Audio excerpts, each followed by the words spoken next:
Voilà pour cette illustration. On va plus loin avec notre invité, Pierre Panet, directeur du Bureau de recherche géologique et minière de Reims.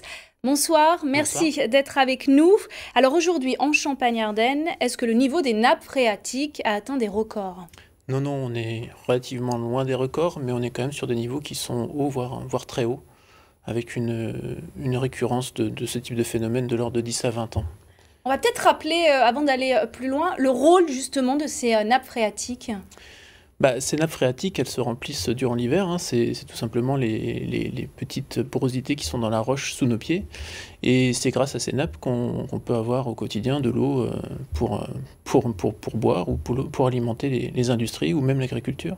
Alors les crues qui ont touché principalement la Marne, l'Aube, la Haute-Marne, ont des conséquences directes sur ces nappes phréatiques?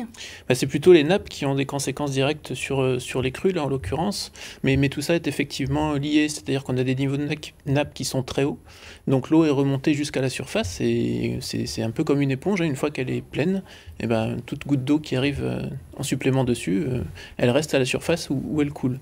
Et cette eau est censée être drainée, s'écouler par les rivières, sauf que là, par les fortes pluies et par la fonte des neiges qu'il y a eu, les rivières sont elles aussi à un niveau très haut. Donc finalement, la vitesse de décrue est très lente parce que les rivières sont déjà saturées et les sols sont saturés. Est-ce qu'il y a un département, Champagne-Ardenne, qui est plus touché qu'un autre? On pense à l'Aube. Oui, l'Aube est particulièrement touchée.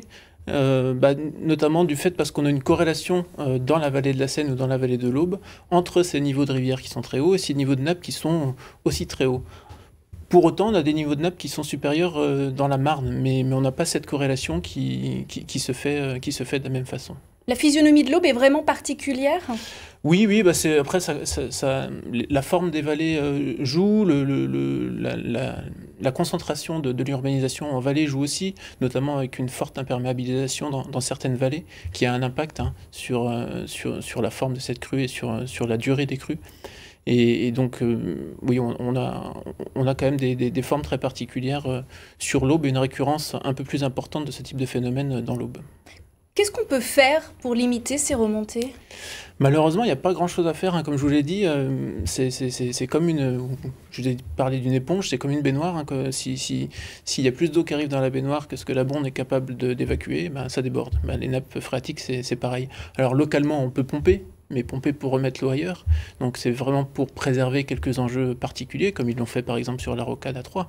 Mais il n'y a pas grand-chose à faire, il faut attendre que les rivières, donc la Seine ou l'Aube, drainent cette eau, et ça va prendre quelques jours à quelques semaines. Merci beaucoup Pierre Panet pour ce point donc sur la remontée des nappes phréatiques en Champagne-Ardenne après les inondations.